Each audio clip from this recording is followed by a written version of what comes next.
This is a Sandy Boy Productions podcast.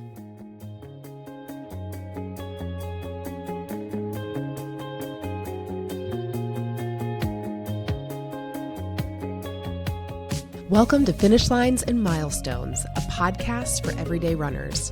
I'm your host, Allie Bretnacher, and if you run, you're a runner, and every runner has a story. Join me each week as I share these stories and we celebrate finish lines and milestones together. This week's episode is brought to you by Previnex.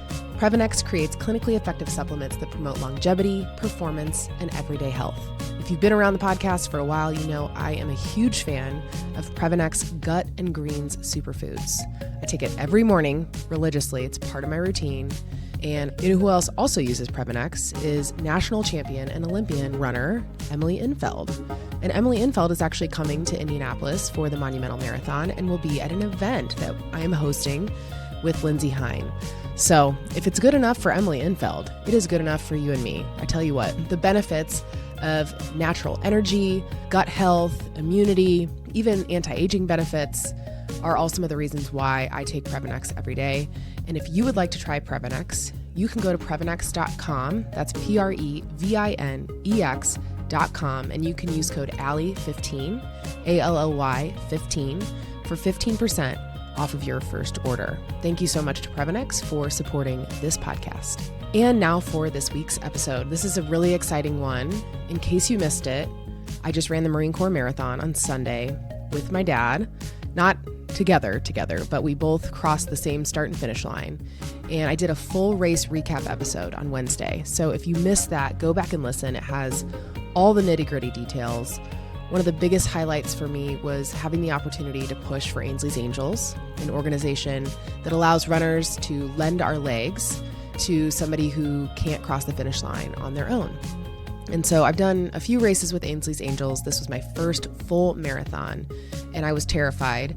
And that led me to reach out to a complete internet stranger, Rob Perez, who ended up pushing for almost the entire race with me. You guys have to meet Rob. He is on Instagram and TikTok. Go look for him. Follow him. Such a great human being.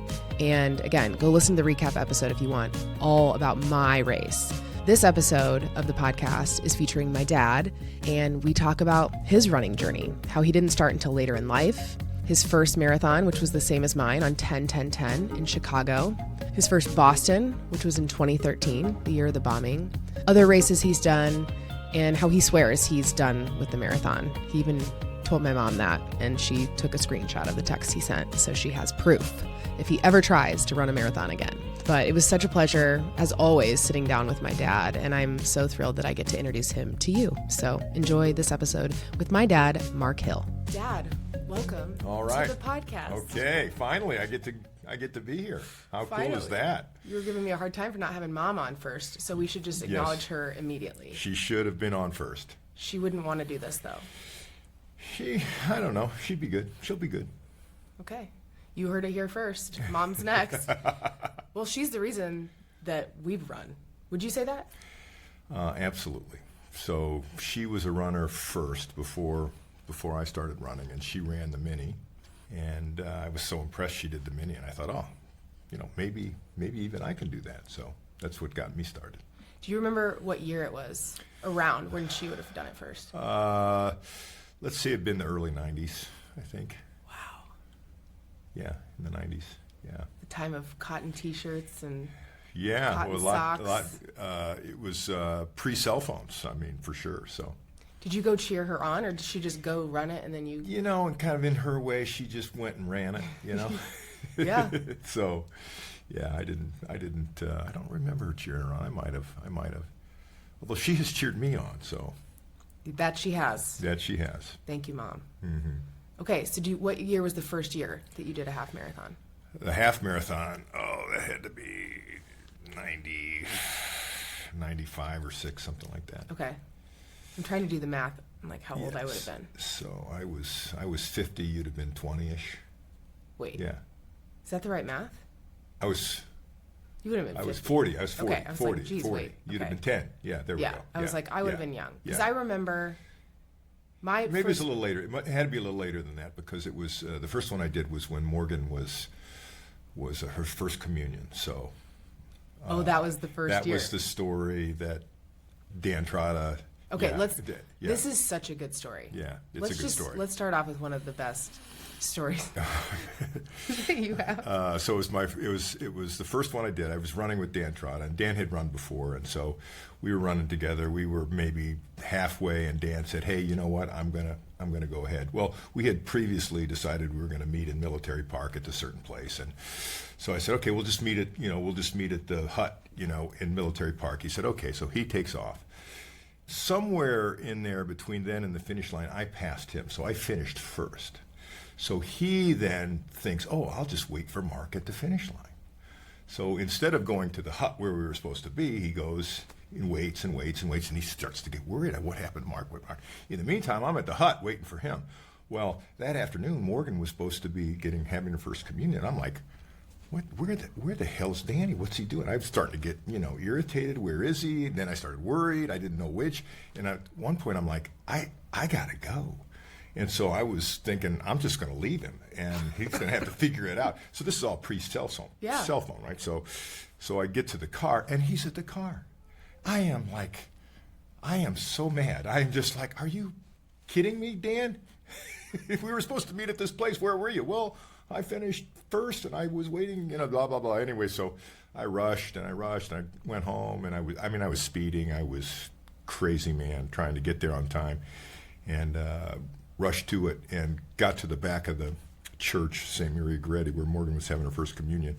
Literally ran up to the door. Morgan was at the back of the church. She turns around, looks at me, smiles, and then walks up. And you're like... And I'm like, yes, yes. Did you change your clothes? Yeah, I had gotten home and showered. I mean, in a minute, That's right? A miracle. It was just, yeah. Because, worst case... Yeah. So, Mom... You had planned to go separately because she probably had to get her there. She had to get her there early, yeah, all that. So I thought I was going to have literally a couple hours. Right, I was a nap. Yeah. I thought all of that, and so anyway, I love Danny, but I was not happy with him. He might listen to this. Even. He might listen to this because you are still friends to this day. You just traveled to Europe together. We just went to Portugal together. Yeah. So you made it through somehow after that incident. Yeah, that was good. Okay, we'll talk more about some of your race stories before. Okay. But I want to talk about Marine Corps. Okay. While it's still so fresh. Yes. While you're still making your old man noises. Yeah. How in your house you don't really have to go up and down the stairs, so that's great. That's really good. Yeah, that's really good. I do have a couple stairs in and out the garage that are a little painful. Oh my gosh. Yeah. Yeah. So. But otherwise, how do you feel today? Today is good. Today is good. So it's been 4 days. So I'm pretty much back on track. I do have a little hammy problem, but I had that before the race, and so that'll, as old as I am, it's going to take a while to heal. But the rest of me it's all good. Good. Yeah. So. Look at you. Okay, you're 69 years old, and you just ran. You say it's your last. Yeah, it is my last for sure. Will you? I am here on video. It is my last. I'm sure there are people on this podcast who have said, "I will never." They've admitted, "I'll never run a marathon." I'm sure they have. But I told Karen, I said, "Hey, if I even start to talk about it, you need to slap me upside of the head because." She showed me the text last night. Actually, she's like, "Did Dad tell you what he said to me after he finished the marathon?" Yeah, you're like, "Never again." Although before the race, I'm walking there and. So often now, I'm the oldest guy in the room. Like in Ansley's Angels, we had the dinner the night before. I'm looking around for somebody older than me in the room. There's a couple hundred people in this room. I'm the oldest person in the room. So I'm walking to the starting line of the marathon with 40,000 of my closest friends. Well, I'm looking around. There's got to be somebody older than me here. So finally, I find a guy. He looks about my age. I said, "Hey, I'm looking for somebody as old as me. How old are you?" He says, "I'm 71." I'm like, wow, that's awesome. How many marathons have you done? He says, "This is my 278th marathon." I'm like, okay, you and I are not, even in the same. We are not the same. You win. He said, "Yeah, I was just running a couple weeks ago with a buddy of mine that's 77." I'm like, and so I had been thinking, okay, maybe that would be a goal for me, to run when I'm a little older. But then I ran this one, and I'm like, no, that's enough. I don't know. It's only 4 days, Dad. It's only 4 days. No, that's enough. Like in 10. the ring, 10's a good number. I did 10. True. I did 10. That's a good number. Yeah, you don't want to go an odd number because I was thinking maybe I wanted to try Boston once more because Boston is such an awesome experience. So I thought, okay, I want to do that one more time. Well, that means I'd have to train and qualify and blah blah blah. Yeah, So. yeah, and your time was 4:20. 4:20, something like around 4:20. Yeah. And I didn't really think Part of my problem is I just didn't train. I was, I think, a little cocky. Right in the middle of my training, we had a vacation schedule, so it's 3 weeks. I ran like 3 times 6 miles when I should have been running, 16, 18, 20 milers, and I just didn't get the running. I was biking. It was a biking trip, so I did quite a bit of biking, but that's not quite the same. And so. Yeah, even doing like more walking and stuff would have been better because time on your feet is. Yeah, time on your feet's good, but it was what it was. But you did it. Yeah, I did. I did finish. It was good to finish. It was good to cross the line. You talk about people that run marathons talk about the wall, and in the marathons I've done, I have two of them that I hit the wall, and it's no fun. So would you say this time you did? I for sure hit the wall. Yeah, I hit the wall at mile 20, which is kind of early to hit it, frankly. Yeah. Yeah. Last time I did it, it was probably 20. It was my third time I ran in Boston. I hit it at mile 22, and again, at issue was I didn't train enough. Yeah. I just didn't get enough training in, and I got a little cocky and started off a little too fast and paid the price at the end. But it's running that distance is all about training, 100% about training, and getting a lot of miles in. It's like a part-time job really to do it. Mm-hmm. So if you don't get the miles in, then you're really at risk of hitting the wall. Yeah. It's a lot more fun when you don't hit it. It's a lot more fun. Yeah. Do you remember how long it took? How long did it take you, based on where you were in your corral, to cross the start line? Do you remember? Probably, I think about between 10 and 15 minutes. Okay. Yeah. So not too bad, but some time. Yeah, for sure some time. Yeah. It took, and there's 40,000 people. It was crazy. Yeah. Did you meet anybody else at the start? I was talking to some people, and like that older guy, and I was, talking, just chatting with a few people up, but I didn't really run with anybody. Yeah. Did you bring the goos I gave you? I did, and I had them both. Thank you. Good. I appreciate that. I'm glad you did. Yeah, I even had one of the maple syrup things they gave out, which tasted awful, but I felt like I needed the energy. Which flavor did you get? Do you remember? Was it citrus? I don't remember what flavor it was. Because it was smoky, kind of a smoky flavor. It was weird. It wasn't very good. I like plain maple syrup. Yeah. So I took, I don't know how many. I think I took maybe 2 or 3 with me. Yeah. Of the plain maple syrup. I had 4 different kinds of fuel, so I could just kind of mix it up because I get tired of the same thing. The guy I was running with, he tried the Untapped. It was like a chocolate salt. Yeah. He said it was really good. I was like, that doesn't sound very good. Yeah, it doesn't sound. But he said it was really good. Yeah. Everybody has their own. I don't usually fuel too much in a race, or even I don't really have that much water either. But yeah. And it was the temperature this time was so good. It was just couldn't have been better, really. I think it was about 45 when we started, and 60 maybe 65 maybe when we finished. 60, I think. Yeah. And you got to wear a bathrobe that Mandy and Tyler gave you. I was the coolest looking guy. I had this bathrobe on. You got to be confident to wear a bathrobe. Yeah. I brought a hot pink bathrobe. Ah. Yeah. So that I bought on Amazon because the bathrobe is it's become kind of the thing. It's it is. Easy. Okay. It's an easy thing to do. I didn't see anybody else in a bathrobe. That's surprising. Yeah. But I was back with the unwashed masses. The unwashed. In the back. Yeah. In the back. Yeah. So, I had a pink bathrobe. It was pretty funny, but it helped keep me warm for a bit. Yeah. Good. Yeah. So 5:14 was your finish time. 5:14. Yeah. And I was there. I was with the 4:20 guy, the pacer. The Pacers. Mm-hmm. I was with him for a while, and then I fell back, and then 4:25 guy went by me, and then the 4:30 guy went by okay, me, guys, and I'm like, okay. and then I'm looking way ahead, and the way the route was, it kind of went down and it looped around, so you could see the people that were in There front. were a lot more of those than I remember. Yeah, I didn't from the remember. other time we did that. And so I could see him. I'm like, oh man, he's way in front of me now. I'm way back. So, and then I really did okay until about mile 20, and then I just really fell off. I just fell way off after mile 20 when I hit the wall. So and then you saw the Ainsley's Angels table, because I remember chatting with you. Yeah, It was like mile 22 or something like that. I grabbed some potato chips. Yeah. I was like, perfect, good. Yeah. I'm sure they told us they were going to have a station there, but I had no idea. Yeah, I didn't remember and talking about it. So I was like, oh, awesome. Yeah. Like it was the regular Coke for me. But I was worried at that point to mess up my stomach, because my stomach felt awful until mile 20. Yeah. Mile 20, I started feeling good. Yeah, that's the opposite of me. Which is bizarre. Yeah, because, that is bizarre. But it was a long time where I just didn't feel good. Yeah. Yeah, my nerves. Well, it's a good thing you had some help. Thank the Lord. Yeah. Yeah, so I didn't say that you and I had done Marine Corps before. We did it in 2013. Right. So 12 years ago, Yes. and then did it again. Yes. And so when I told you I was signing up, you were like, maybe I should. Yeah. And then what race did you sign up for, Dad? What are you talking about? Oh, it was going to be the 50th. We were like, okay, we got to sign up on this day. We don't want to get shut out. So on the day that we were supposed to sign up, I signed up.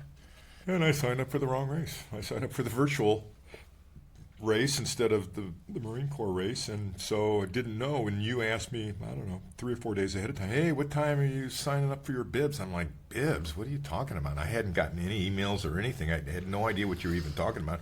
So I looked up and saw that, oh my gosh, I signed up for the wrong race.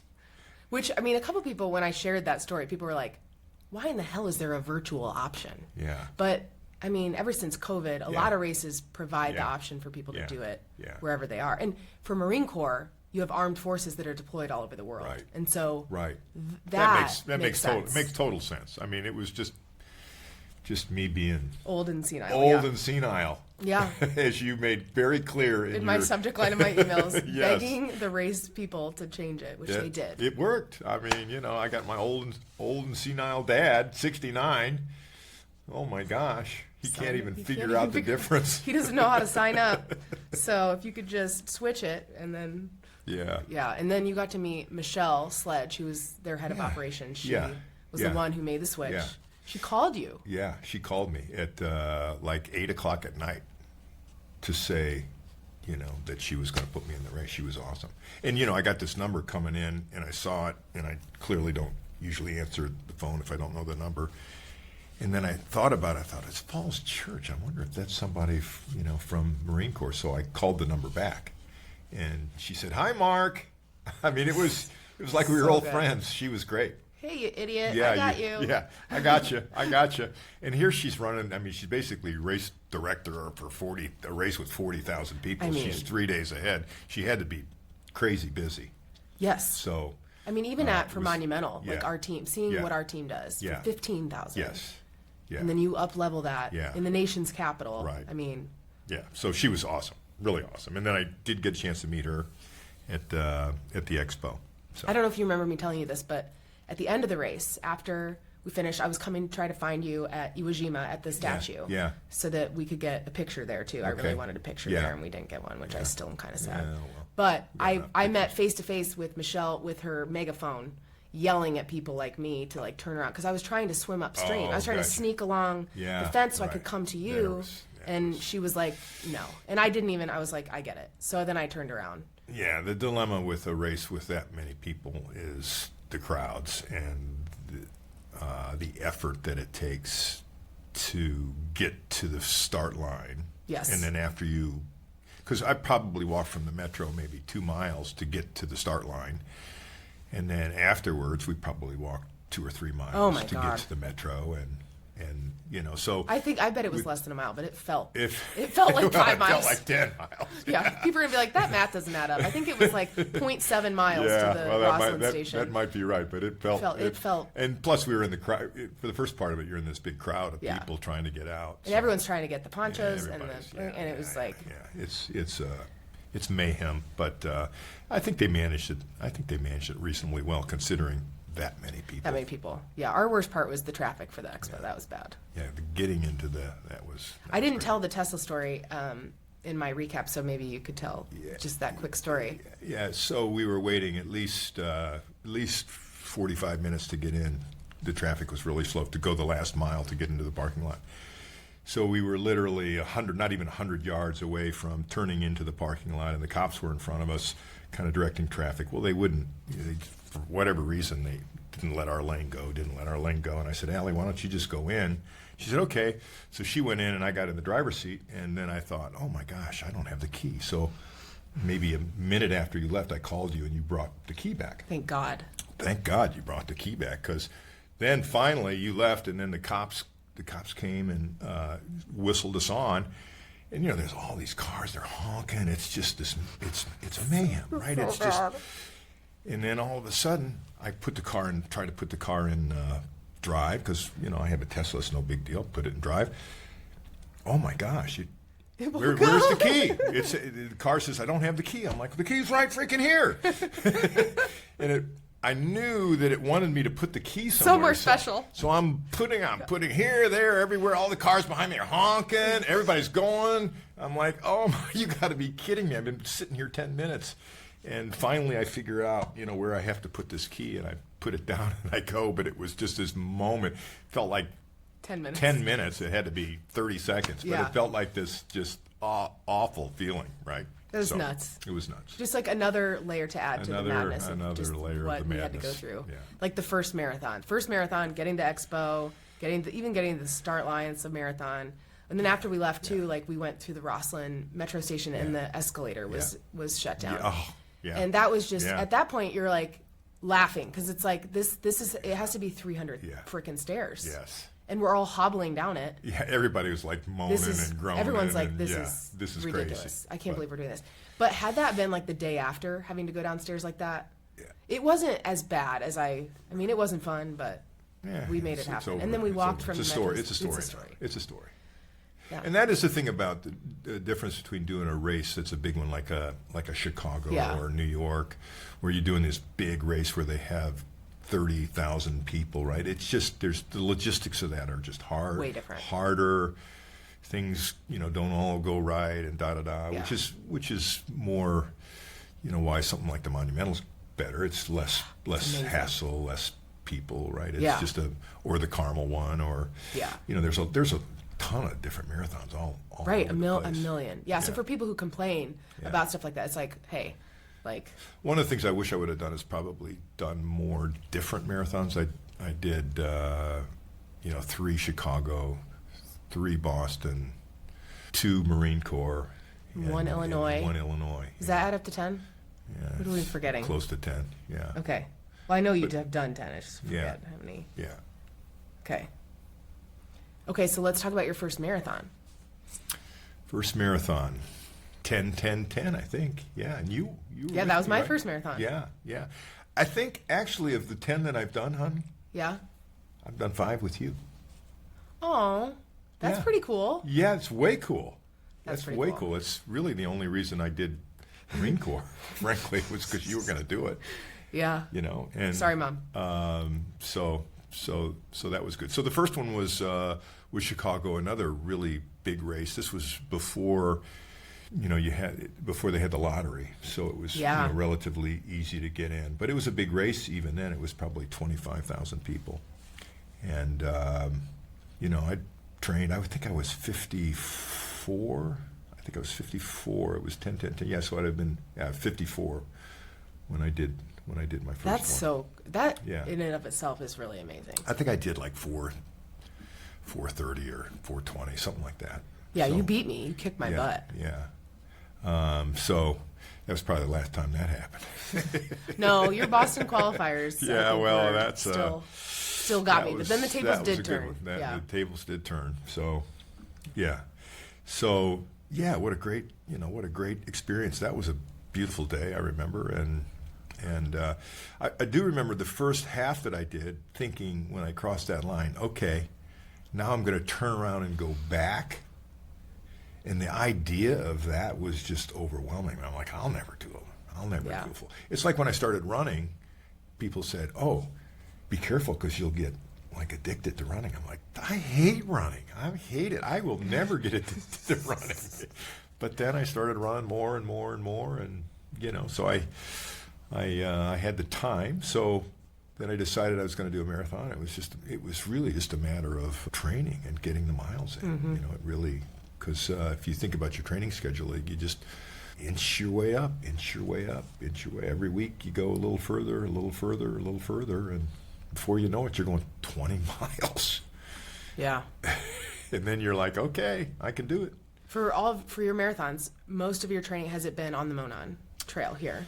I'd say 90% of my training has been on the Monon. Yeah. I did when I was in Montana. I did a lot of training out there, which was incredible. It was so beautiful out there, and really a great place to run because it's at altitude. Mm-hmm. So I'm running at 6,000 feet, and when you run at 6,000 feet, you're conditioning your body in a little different way, and then when you come back down to here, 600 feet, it's good. So it's a good way to train at altitude. So I think I only remember one story where Mom had to come pick you up in Montana. Yeah, I did have that one time where I didn't quite. I think almost every runner has had that moment where they call their significant other or whoever to come get them. Yeah, I've had a couple of those moments. One was I broke my foot. This was back in the craze of. There's a great book called Born to Run. Oh yeah, really, really a great running book. Probably the best running book.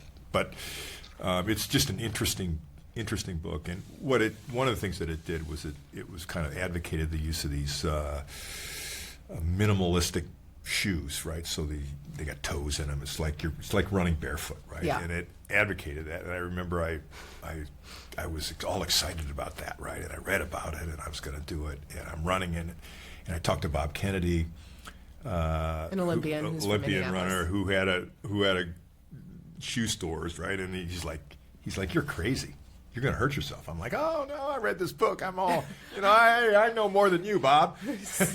Well, sure enough, I'm running, and I did a stress fracture to my foot, and I went down, and I couldn't get up, and I called Karen. She's not around. I'm looking for somebody to come pick me up. Who got you? Eventually, my sister-in-law, Kimberly, came. Kimberly got you? Kimberly came and picked me up. Yeah. Oh, I don't remember that. Because I couldn't stand. Where was I? Surely I would have answered my phone. Surely you would have. Maybe. Yeah. I mean. You would have if you. Yeah, I would have. If I was available. If you would, would. I can't remember. Yeah. You were probably working or something. I don't know. Yeah, Okay, and so Chicago 10-10-10, our first one. I remember. I think we did half of that together, if I recall, because I remember thinking around halfway, I just was struggling, and I was like, "You, go ahead." Yeah, I can't remember. We didn't. Then it was the next together. One that would Zach ran. Did Zach ran? I think it. Because Zach was a one and done guy, right? Yeah, he was. He did, which had to be interesting for you too, because it was like almost handing the baton over to my boyfriend at the time. I don't think you remember. We weren't even engaged. I think he was. It was early. I think he was still working hard to. He was courting you to win you over. And he says, "Okay, I'll do a marathon. That's gotta say something." It did for sure. For sure. I was like, this guy has run 3 miles in his life, and now he's training for a marathon. Yeah. And he was obnoxiously, like, I remember him kind of carrying me the last, I don't know how many miles, 6. Let's just call it 6. Yeah. And he was like feeling good, and he said his arms were sore from like fist bumping to the crowd because we had our names on our shirts. Yeah, Mandy helped him make us matching shirts. I remember that. And that must have been 11. I ran it the year that we got married too. I ran. How many Chicagos? You said only 3. I've done 4 Chicagos. Maybe 4 Chicagos. I can't remember. Because there was one where we spectated for you. Yeah. And we had your face on shirts. Yeah, and I had my fastest time at Chicago. And what's your fastest marathon time? It was 3:34. So that's what I got. And I was 50. I think I was 56. That's crazy. Yeah. And so that qualified me. So the way Boston works is it used to be if you qualified, you just put your name in, and the first people who put their name in got in. Now they do it based on your time. And they also let you, if you finish more than 5 minutes before the qualifying time, then you can go a day early. Yeah. So I finished more than 5 minutes ahead of my time. And I was I was hell-bent on doing it because the year before that I had run it, and I think I did a 3:43. Okay. And it wasn't enough. It wasn't quite fast enough. And I thought it was 3:45, so I thought I had hit it. And then it was 3:40, and so I just, again, so I did these senile things even when I was in my 50s, Allie. Yeah. So I missed it, and I was hell-bent on that year. And so that was less about the race and more about the training, So just the race is not the thing; it's the training, really. So yeah. And so tell people about your first Boston experience. What year was that? My first Boston experience was 2013, and some people may recall that was the year of the bombing. That was your first Boston? That was my first Boston. Yeah. For some reason, I don't remember that being your first. Yeah, 2013 was my first Boston, and I ran that in, I think, 3:50, and the bomb went off at about, my time would have been about 4:10, so I was 20 minutes ahead of the bomb going off. So I never even, interestingly enough, heard the bomb go off. So I was, if you know Boston at all, it's got the T, the subway is called the T, and so I had walked through all the stuff, and then I went down to the T. I was going to go meet Mom. In the T, I come out of the T, some guy says to me, "Hey, were you at the bombing?" I'm like, "What are you talking about? I was just there. There's no bombing there. It's fine." And then all of a sudden my phone starts blowing up of people that were, concerned about me. Blowing up is probably not the best choice of words there. Yeah, probably not. So I was, 20 minutes in front of it going off. And then the next year I ran it. I really wanted to run it the next year because I knew it would be very emotional, and it was. In 2014, and I crossed there at 4:10, which would have been the time that it would have been the year before. So anyway, you're getting a little emotional. Yeah, it was a crazy thing. It was crazy. You've heard me tell this story a million times, but I don't know if people here have. I remember I was at a work conference in Chicago. This is when I worked for Salesforce. And it was a mobile conference of some kind. Sure. And I was walking to Portillo's. Yeah. There was like a Portillo's half a mile down the road. Perfect. I'm going to get my Portillo's. I'm in Chicago. Yeah. And Zach's friend Justin calls me. He lives in Boston. And he knew that you were running the race. And so he calls me. I'm like, why is Justin calling me? And so I answer. And he's like, hey, I know that your dad is at the race. Have you seen what happened? And I still, actually, it's funny. I feel this feeling right now. I just remember being like, oh my God. Like, yeah. I had, and at that time, you have no idea what that means. Right. Like, is it hundreds and hundreds of people? Right. I mean, thousands of people. Like, you just don't know. And right. so I remember calling Mom, and she was at the mall in Boston, and she was like, well, I'm at the Finish Line store. I don't see anything. And I was like, Mom, not that Finish Line. Oh my God, Mom. And I'm like, no. And she's like, well, I just talked to and that's like all I needed to hear. Yeah. Like, I just talked to your dad. But yeah, your MO after a race, even to this day, is like you get out of there. You are like, I'm out. I'm ready to go. Yeah. Get your stuff. Yeah. You're like, I'm not lollygagging around taking pictures laying down. I'm out. I'm out. So that was a blessing on that day because had you just sure. been, I mean, you still would have been okay, but like the aftermath of that, I'm sure was insane for people who were there. Just awful to think about. Yeah. What those young men did. I mean, just awful. Yeah. Well, I remember getting lunch with you the week after and being like so happy that you were safe. And I, Boston responded in this interesting way. It came out Boston strong, but it was just this feeling like we are not going to let a couple terrorists make us scared of doing this again. And so,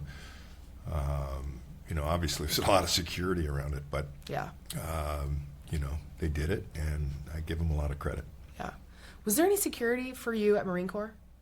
I don't really remember a lot of security there at Marine Corps. Because in New York, you go through metal detectors on Staten Island. There was a metal detector. We went through a metal. You did. We did go. Because I did not go through a metal detector. Yeah. I was going to a different place though. I'm sorry. It wasn't a metal detector. It was there was Marines at a checkpoint. Were at a checkpoint, kind of looking at your stuff. But it wasn't in such a way that. Yeah, I mean, I had this backpack of stuff they didn't take all my stuff out of my bag right. and like look through everything, but they were making sure you had the bib and you were. Yeah, where I think you're they were supposed to trying be. to make sure that somebody didn't have a, you know, like a big a gun. big rifle Yeah, that yeah. could Really get a just- lot of people, right? Yeah. Wow. Yeah, it's sad that we need to think about that. We did you and I do the rock and roll. Yeah, it was making me think the of that half too. in Las Vegas, and the year after the shooting at that concert where that guy killed 50 people. That staging area for that was right outside that same hotel, and so they moved the staging area. But I remember they were very serious about the security, and they had these cherry pickers, and they had police with binoculars looking at all the hotels and the windows, because when you're staging a race of 30,000 people, you got 30,000 people just in a big crowd. I mean, it's not something really that ever had crossed my mind. No. Ever. No.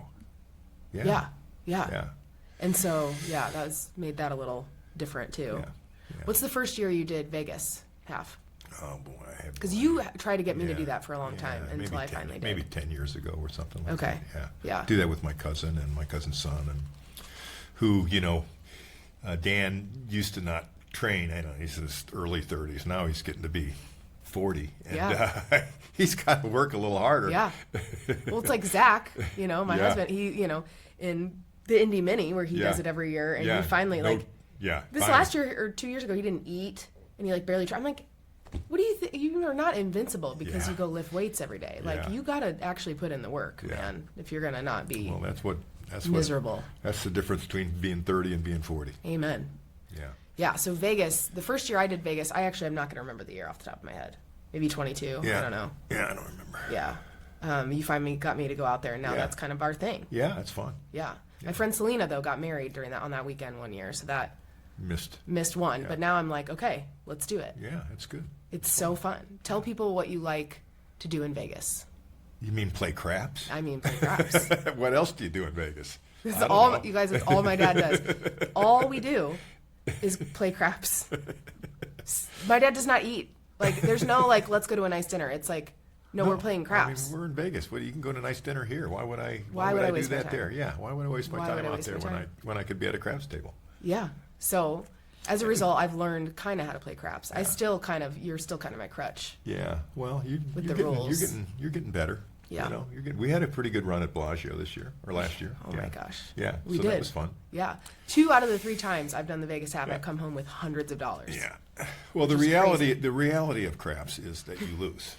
I mean, that's, they don't build those big hotels because people win at craps. That's for sure. There's no skill. But it's, it's the gaming, fun part of it. And the times that you do win, that makes it fun. And as long as you're just doing it with, a little cash that you can, it's just entertainment dollars, right? Yeah. I mean, there's nothing like a hot craps table. It's fun. It's just people are screaming. You're high-fiving everybody. It's so fun. When you've got the dice and you're rolling.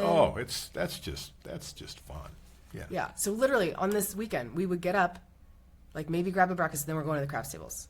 We play craps for a long time. I mean, it's just literally. Yeah. And then the last couple of years, we've gotten to go to the Sphere. Yeah. Ooh. So that's now kind of become part of this weekend. Yes. It's we saw U2. Mm-hmm. We saw the Eagles. Mm-hmm. It's kind of like I would say the Grand Canyon, right? So I'll describe the Grand Canyon as this beautiful, picturesque thing, but you cannot experience it unless you stand at the edge and look at the Grand Canyon. And the sphere's the same way. I could describe to you this thing, but you can watch all the TikToks you can watch and Instagram all videos. the stuff you want, but unless you go in there and feel can't. it and get the sound and the air moving and the seat shaking, I mean, the whole thing is just unbelievable. Yeah, it was so cool. Yeah, very good. Yeah, it's funny. It reminds me almost of when we saw Avatar in 3D. Yes. We were like, that's the best movie Yeah, I've ever seen. you turned to me and said, that's the best movie I've ever seen. And it was, which, you think about it, you're like, okay, the plot, I mean, it's not like the best movie I've ever seen, but it was the best experience that I ever had. It was the best experience. The 3D was so good. And that's how I felt about the U2 concert. Yeah, it's like, no, was it the best concert? Yeah. Define concert. Yeah. But it was the most entertaining thing I didn't particularly like the choice of music for U2, but Eagles, on the other hand. Eagles was really good. Yeah. If Yeah. people can Yeah. fork up the money they're charging for that now. Yeah, I saw the tickets there are like $5,000 or $6,000. I don't know if that's just the time that I saw, or the last thing I looked up was like, wow. Yeah, it's insane. It's insane. So now we have Vegas. We paid $1,000. I thought that was a lot. That's something. Yeah. Yeah. So thank you. Yeah. Thank you for the craps winnings. For Yeah. So we're signed up for next February. So for anybody listening, I've tried to get people to go, and I'm like, fine. Like, this is our thing. So Yeah. I want other people to experience the race, because rock and roll really does a good job with the They bands. do a really nice job. Vegas is at night, which is weird. It's fun running down the strip at night, finishing. You start. It's interesting. You start when it's light out, but then you finish. They got it timed perfectly. Finished, running down the strip, all the hotels, all lights and stuff. So cool. It's very cool. Yeah. And similar to how you did for Marine Corps, you will have cigars at the craps table before you run. Yeah, well, that's part of my training. That's part of your training. Yeah. Do you have any pre-race rituals to speak of? Do you eat the same thing? No, I don't. Yeah, No. It's so funny. no. Old man. Doesn't have his. He just get it. yeah. Just get it done. Another race we did together was Illinois. Yeah. In Champaign. We talk about that a lot when we talk about weather in particular. Yeah, that was one where we drove over to Champaign, a couple-hour drive, and we stayed in a hotel. We got up in the morning. It's like 7 in the morning, and it's dark, and it's raining, and we're standing at the starting line. And it wasn't trash a huge. bags. I don't even remember. Yeah, we're in trash bag. Only maybe 2,000 people, so not a very big race. And I just remember looking at you saying, you know what, I could be back in that bed right now, nice and warm, but I'm here, standing here, I'm freezing, it's raining. Here we are, having some fun now. We paid to do this. Yeah, this is great. we paid to do this, but that was, I qualified for Boston in that run. You did. Yeah. I remember cheering you on. I remember seeing you towards the end, and you didn't see me. I was screaming at the top of my lungs, but you had your music going, and you were humping. Yeah. You were ready. Yeah. You were flying. I had apparently trained enough that time. Yeah. Other races you've done. Geist we've done together. Geist, yeah. Done that several times. Yeah. I did that the week. I remember doing that once the week after I ran a marathon. Yeah, big deal. Yeah. Well, what year was I thinking? Oh, the Marine Corps. The year that we did Marine Corps, I was trying to look up what else that year. You had done Boston and Chicago. Yeah. The same year. You'd done 3 marathons in 1 year, which the only time I've ever attempted to do more than one marathon in a year did not go well for me. Well, yeah, you see these people that are running, 50. Or my guy Rob, who was running 20 plus miles a day every day. Yeah, every day. Yeah, you're like, what? Well, he's young. Yeah. That helps. Yeah. He stopped. Did you know that? Oh, he did? You probably wouldn't know that. Yeah, so he announced today that he stopped because he has a 9-to-5 job. Yeah, well, that's he's traveling to New York City for the marathon where he's guiding somebody from the Achilles Foundation. Right. And so he was like, listen, I can't do it. I physically totally could do this, but there are just not enough hours in my day. Yeah. So I thought, good for him for, not killing himself and being realistic. So anyway, so let's bring it back a little bit because people don't know you at all. Quick break in the show to let you know that this episode is also brought to you by Foot Levelers. Foot Levelers have been in the custom orthotic business for over 70 years. And what we want you to know about Foot Levelers is that it's not just one size fits all. These are absolutely customized to your specific feet. They're designed from a scan or a mold so that you get support for your feet that is as unique as your running stride.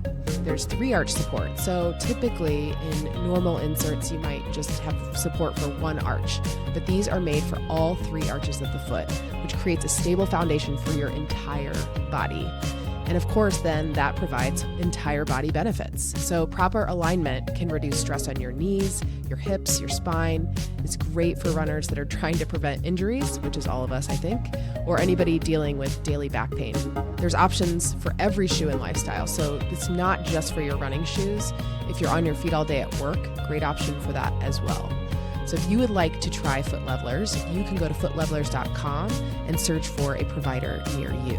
Foot Levelers is also a proud supporter of our Indianapolis event on November 8th. So be sure to check out the link in the show notes for more details and to get your tickets if you will be in Indianapolis for the Monumental Marathon. Thank you to Foot Levelers for supporting this podcast and for supporting our event. Now back to the show. So anyway, yeah, so let's bring it back a little bit because people don't know you at all. Okay. When you were growing up, were you really athletic as a kid? No, not really. At freshman in high school, I was 5'2" at about 110 or 120 pounds. I remember playing football, and high school that I went to was really good at football. Bishop Lewis High School up in Fort Wayne, and they were really good at football. And the guys that I was with, they were all really good, and I just remember getting thumped, and some guys kind of really liked to hit. I didn't really like to hit. I didn't like to get hit, and so I played freshman year and then quit. And in some ways, that's a blessing for me because I know so many guys now that really can't run because they hurt their knees in high school football, and That's kind of or their back or their neck or something that has kind of lived with them for the rest of their life. And so I didn't really play sports in high school. I played pickup basketball, a lot of pickup basketball, but I was never that good of an athlete. So I was never a runner. I never ran. Yeah. Never golfed. Never did much. Think about that now. It's Yeah. kind of weird. Yeah. A lot of the pickup basketball was a big part of. Yeah, so that was a big part of certainly my college experience. I played like a lot, and then I didn't play so much when I was in Chicago. I lived in Chicago. Then I lived in Denver for 10 years. I played 3 or 4 times a week there. You got to tell people where you went to college. How else are they going to know? I went to college in South Bend. I went to Notre Dame. Oh, There you go. did? Oh, Okay. yeah, there Yeah. you go. You happy? Yes, I am. Well, and also I want to know, tell people how you met Mom, because I think that's so interesting.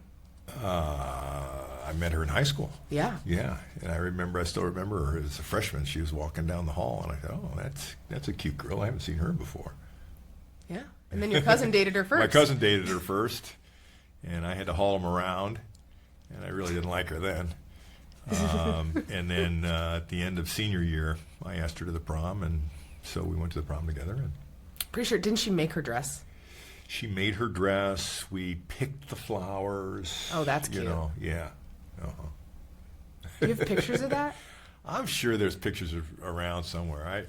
That's, Where did you pick the flowers? At the house, or like? No, did you go to I a remember park? we went to the Foster Park. We went to the park and Oh, picked the flowers. I don't know. It was spring. It was springtime. that's cool. Yeah. And did you make your little Yeah. boutonniere out of the flowers you picked? And the thing about picking flowers versus going and buying them from a florist, they die. So my thing just but by the time we even went, it was just dead. And so were her flowers, but we didn't care. Yeah, that's pretty cute. That's funny. Well, then she went to St. Mary's. She went to St. Mary's, which is very close to Notre Dame for anybody who doesn't know across that. the street. Yep. So we went to college together, and then she graduated a semester later, and so I went to Chicago, and then she came to Chicago a semester later, and we lived in Chicago for a couple of years, and then got married, went to grad school in Bloomington. Talk about how you decided to get married. What does that mean? I don't remember how we So decided. you lived together, so you could live together, right? It was very not romantic, if I remember the story. Yeah, I was like, let's go to IU and go to grad school, and she's like, I'm not moving there without being married. And I'm like, Want to get married? okay, you want to get married? There was no romance. There was no. I don't think. No, I didn't get her an engagement ring. In fact, my wedding ring I got from my Uncle Harold for $80, and he threw in her wedding ring. Yeah. That's so So special. she has since got herself a wedding ring. It's really nice. It is beautiful. It was her aunt's. Yeah, she had it made out of the She had diamonds it from made, her aunt's for her jewelry. aunt, It's yeah. really beautiful. Yeah, that's funny to think about. Kind of. And how many years married now? Is it going to be? 40. We've been married 45 years. Yeah, like a long time. Like a long time. That's a long time. That is a really long time. It's good. It is good. And you lived in Chicago, obviously, and then Chicago. also in Colorado for a decade. We lived. You were born there. You and Yeah. your sister Casey were born in Aurora, Colorado. Did you ever run out there? Never ran. It's I a hated huge running. running scene. I So you hated just running. never. What did I you? hated Did you running. play I basketball? I played basketball all the time. In Played a lot of Colorado? basketball. Yeah, I played. We belonged to a club that had pickup basketball at lunch. So I would, at lunchtime, go over instead of going out to lunch or anything. I would go over for an hour and a half, and play basketball probably 3 or 4 days a week. It was great. You also played. This is fast forwarding a little bit, but Yeah. you also played indoor soccer Played indoor soccer. I did. for a time. Yeah, I did. So when you guys were playing, and Casey and Morgan, all you guys were playing, we got to be friends with, a bunch of the Westfield soccer folks, their parents, and so we decided as a group we were going to play in a league, and so we played outdoor soccer. You played outdoor soccer? We played outdoor soccer. Wow, I don't know if I knew that. We played indoor soccer. We had, it was really fun. I really enjoyed it. So I was playing basketball and indoor soccer. I was doing stuff to keep myself active. Yeah, yeah. And then when I turned 50, I just saw my friends tearing their ACLs and getting hurt, and it's Right. just so I quit when I was 50 of doing any of that kind Yeah, of stuff. yeah. I quit Yeah. a while ago. Yeah. I had to do something to, stay in shape. I was starting to get a little belly, and, I'm thinking, what am I going to do? I'll try this running thing. There you go. There you go. Yeah, after seeing mom do it. Yeah. I remember I have a visceral memory of you playing indoor soccer, getting into a fight. I never got into a fight, but, You pushed a guy, or he pushed you. One of the two. Yeah. It was a little, it was. I remember it was, as a kid being like, "Oh my gosh, my people dad's get, gonna get in a fight." you get all these type A people, and they get out there and get competitive, and, you kind of lose sight of. Oh, totally. Well, I mean, believe Yeah. me, we would Yeah. play, and people would be like former Yeah, college it's- athletes. And I look back on that now, I go, That's so what a ridiculous. What a dumbass. Yeah. I was a dumbass, so, I mean, aren't we all? Yeah, so, yeah, So during this time too, you and mom had a business. we did. So how did you find so you still in the height of the business, were you still playing basketball on the side, coaching soccer, doing all the things? Yeah, I did those things, yeah. I mean, I just, we had a great team, and I was never the person that worked 60 or 70 hours a week. I just didn't. We had a good team, but I didn't do a lot else, right? I was, between the business and, 3 young girls, that was my life for sure. Yeah, 3 young girls. Yeah. And then you were all teenagers. That was a No comment. interesting time. Let's just breeze right over that Okay. because Yeah. I was There's not. some good stories there. Ooh. Oh, people would love for you to share that. Yeah. Did you guys ever run? Did you ever push me in a stroller? No. We were too old by the time you started. No. Yeah. I never did that because you guys were Yeah, too old you at that guys point. too old. Yeah, being teenagers, You probably mean- had to run just to So I didn't really, I did some halves, but I didn't really run till I was 50. Then I started kind of thinking, okay, maybe I can go a little faster and a little faster, and I was running 2.5 hour halves, which was was fine. Finish, it's good. Do you remember what Felt your good. fastest half marathon was? Probably 1:45-ish, somewhere Okay. around there. Yeah. Have you ever gotten any? You've gotten age group awards. I'm trying to picture in your office. I swear, from Illinois, you got one. I was second in 55 to 60. I think there was 2 of us. That doesn't matter. Believe me, I've been there too. It's like, oh, there's I won. Oh, there's Yeah. only one other person. Yeah. Well, Yeah. Well, okay. still won. It's like the 4th of July race Yeah. at Wawasee. There you go. The age group awards there. Yeah. You got to start doing that race again with me because it's so fun. Maybe it's early. I got to get. I know up it's early. only 4 days Yeah. past your marathon. It's not very nice. Well, I couldn't believe that Marine Corps was sending out. I mean, I can, but Marine Corps is ready to sign up again. I was like, no. No. That's mean. I'm not No, even. I'm not. I'm Yeah. not. I'm not ready for my half marathon next weekend. I am, but I'm also if the weather's bad, I just won't do it because I just, it's okay. Yeah. Yeah. Well, good for you. Mm-hmm. I'm very proud of you, sweetie. Oh my gosh, I'm so proud of you, Yeah. Dad. Yeah. When I was reading my recap like out loud, and then I've listened to it. I mean, it makes me so emotional. Yeah. Well, I just think about the Ansley's Angel thing that you did, and pushing that young girl, and how proud of you I was for just you doing that. Thank you. Giving him yourself of that, and then we went to that dinner the night before, and I was just so impressed. There were 50 people running that were pushing strollers, and their families, and the disabled kids and their families, and it was just quite a group. And the gentleman that runs that, his nickname is Rooster. I think he's been on this show, but Yeah. Rooster was so good and so inspiring. It was just really fun to be, to go to that dinner and be part of that. I really took a lot away from that, and it was so great for your girls to see. Oh my gosh, that'll make thinking about that makes me cry. That was really good for them to see you doing that. I think is a very important thing.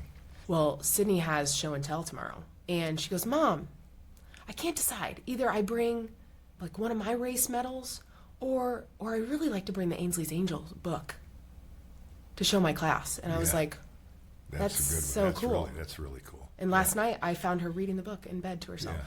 Yeah. And I just was like, see, there you go. Wow. I mean, it's not what you say to kids, right? It's what you show them, and you're showing her good things. So. yeah, thank you. Well, and I had such great role models in my life. I mean, the stuff that you guys have done to give back to the community too. I mean, that list goes on and on. Yeah. So, I get that from somewhere. Yeah. I can't believe you haven't asked me about, the dilemmas that I have when I'm running. Oh God, we haven't talked about poop. I can't believe you Casey missed would be- that. Casey would be very unhappy if you didn't. you didn't ask Sorry, me Casey. about that. She texted me actually before this and was like, "Are you going to talk about the poop?" And I was like, "Well, probably." I was like, "How could we not talk about the poop?" Okay, and the bloody nipples. Okay. Yeah. Yes. All right. Yeah, So, Dad, Okay. I just tried to be like really sweet, and then we just pivoted to poop like immediately. It was like, actually, you know what? Let's just talk about poop because let's like lighten it up. Okay. That's so funny. So, at what point in your running career did you start having issues with needing to go to the restroom? Probably not right away. I was fine for a while, and then what your mother likes to call my fecal incontinence. Yeah. Which basically I've never heard her say that, but that she tracks. She's like, you need to look that up on Google, and I'm like, you know what? If I put that in there, they're going to just start sending me ads for everything. Depends. They are probably, yeah. So. You probably get those anyway. No.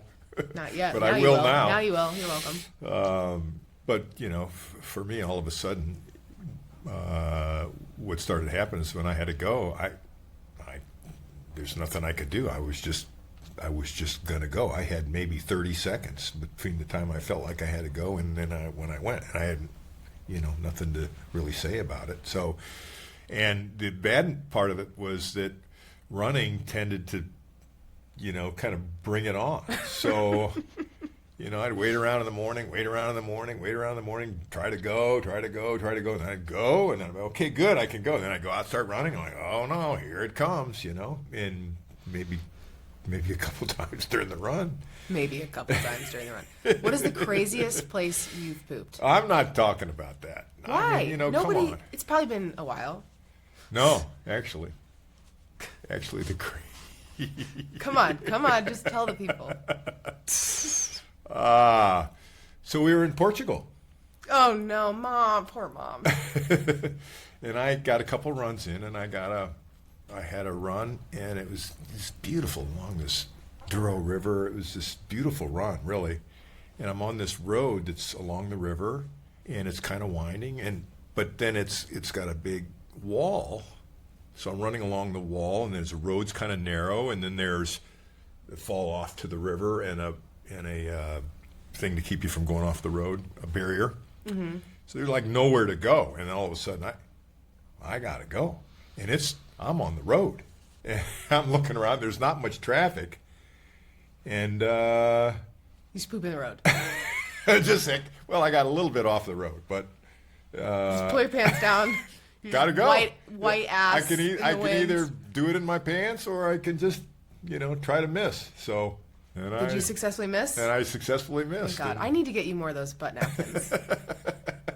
I need to give you a case of those so you can have them with you always, because that just would be better. So the worst part of, the Marine Corps was, I'm nervous that I'm going to have to go. Yeah. So, I'm doing the Imodium and stuff the night before to try to make sure that I don't go. And I was pleasantly surprised, Thank but God.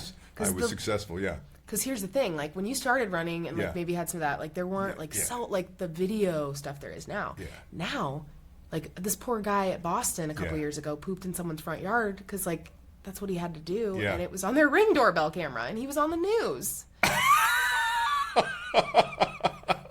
That could have been me. I mean, that could have been me. I mean, that's for the thing. sure. You've gotten pretty lucky. Yeah, I've been in that regard, I've been very fortunate. Because that, oh my gosh, just in Portugal, you pooped in the road. Yeah, that's And so. it was a beautiful view.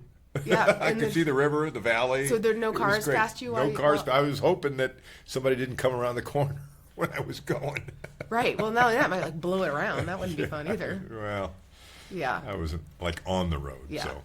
Yeah, I mean, well, I think that it's. But I know all the spots now. You I know all the spots. And the beautiful thing about the Monon is there's a bunch of restrooms along the way. So how often would you say you use those restrooms?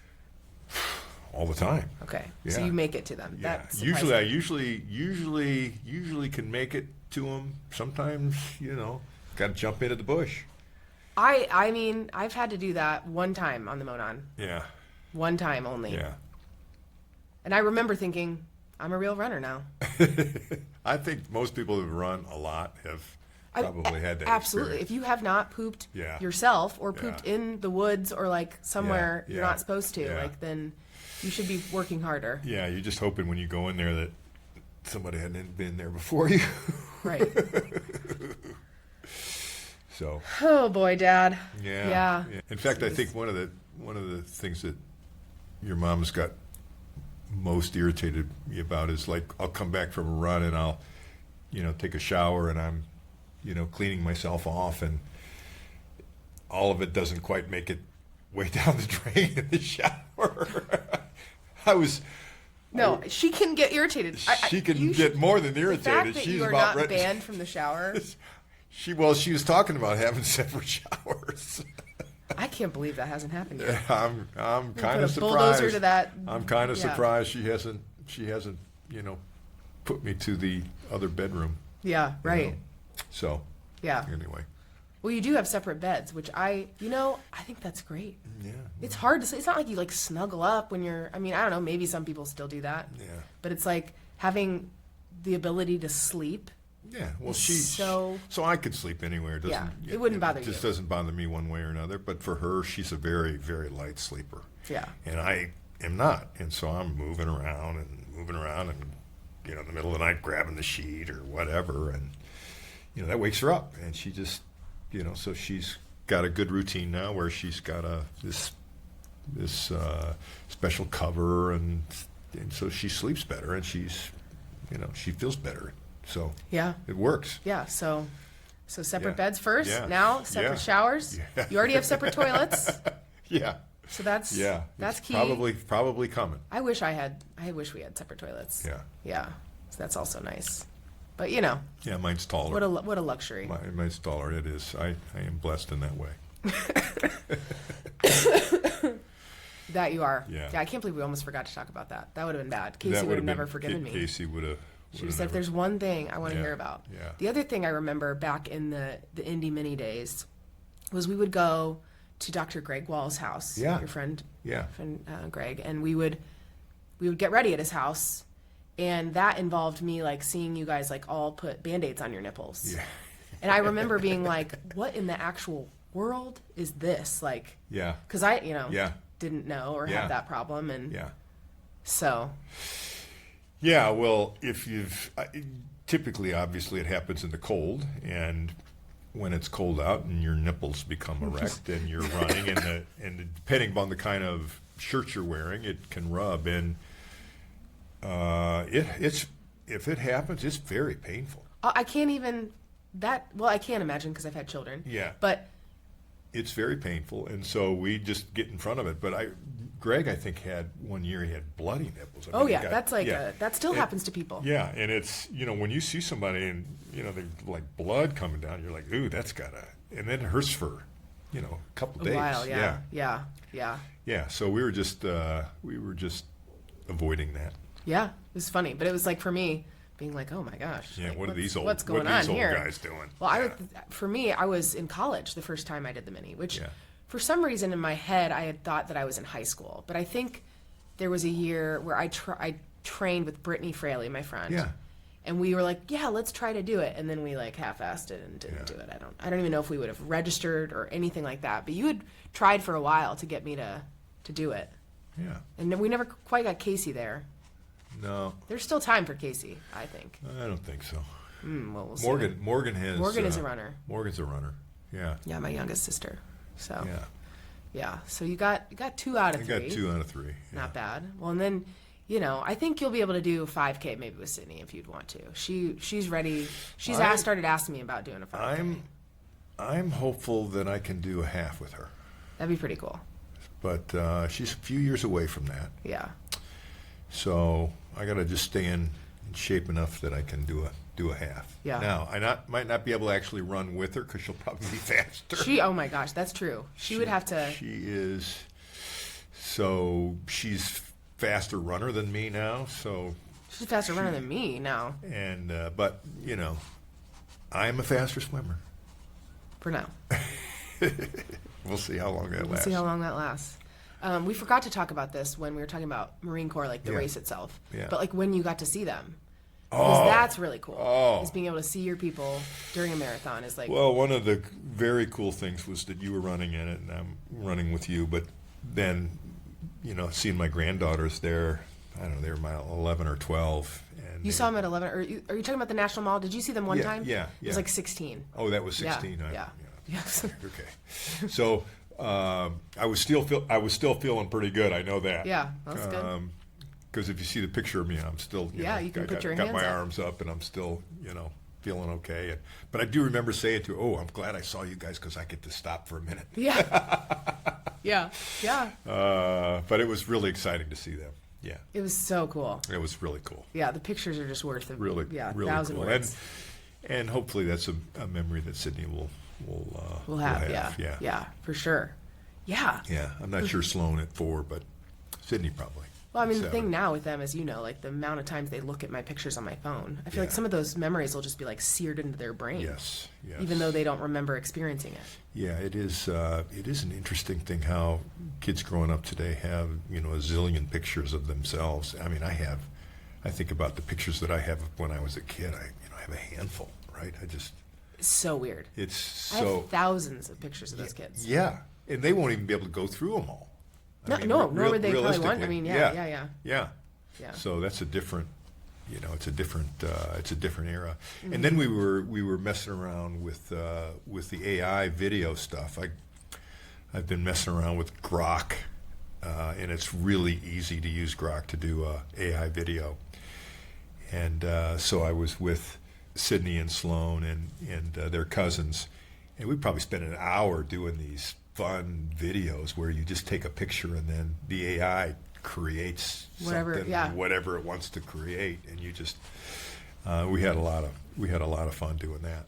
Yeah. You and I were chatting about how like they might not even like how are they going to look back and know sometimes like what was real and what what's wasn't. real and what's not. Yeah, and I was a little concerned when Sloan was looking at it because it had her like going through this screen, and she's like, "Did I do that? Did I?"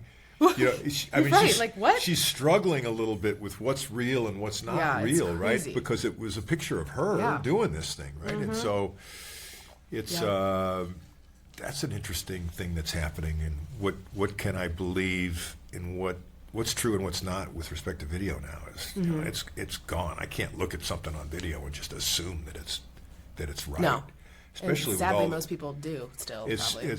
It's an awful thing. I mean, we've kind of learned, I think, as a society, not to believe everything we read on the internet now. I mean, hopefully most people I think kind for of smart get there. people.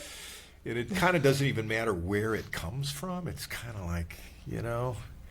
It is CNN or Fox or whoever it is. You just don't. No, everybody's got an axe to grind, right? So you just don't know what's real and what's not. And now that video, it's we gotta be careful about that now too. Yeah, it's gonna be nuts. It is a different world. Yeah, I can make pictures of myself running that look like I'm running really fast. Right. Maybe we can get me running across the winning. Hey, give me a video of me winning the Marine Corps Marathon. Yeah, that would be. I mean, that's easy. All you have to do is type in the prompt. Right. It's crazy. Yeah. So there crazy. You go. Yeah. Oh man, this is so fun.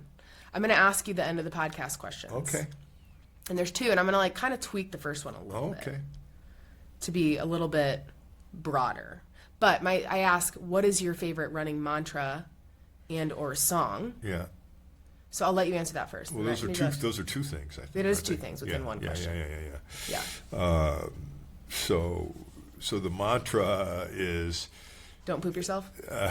This is from a friend of mine, Trent Seat, who was a runner and triathlete. What branch of the military? He was in the military, wasn't he? He was in the. I think he was in the Army. I'm not 100% sure, but But his mantra to me, it was "Bring on the suck." That's a good one. Bring it on. Bring on the suck, because that's what it is. When you're training and you those last few miles and you're running a race, it's the last few miles. It's like, bring it on, man. I mean, the pain, the suck, the suck. It's just bring it on. Bring it on. And so that's the best mantra that I've used and that I have. And then, of course, I have a whole playlist for running a marathon, but it starts with Bruce Springsteen, Born to Run. Oh, so good. And Huey Lewis, Power of Love. That's a good one. Yeah, so those are the first two songs in the. I'm trying to think. So the other one I always remember is Running on Empty. Yeah, from Running your on playlist. Empty.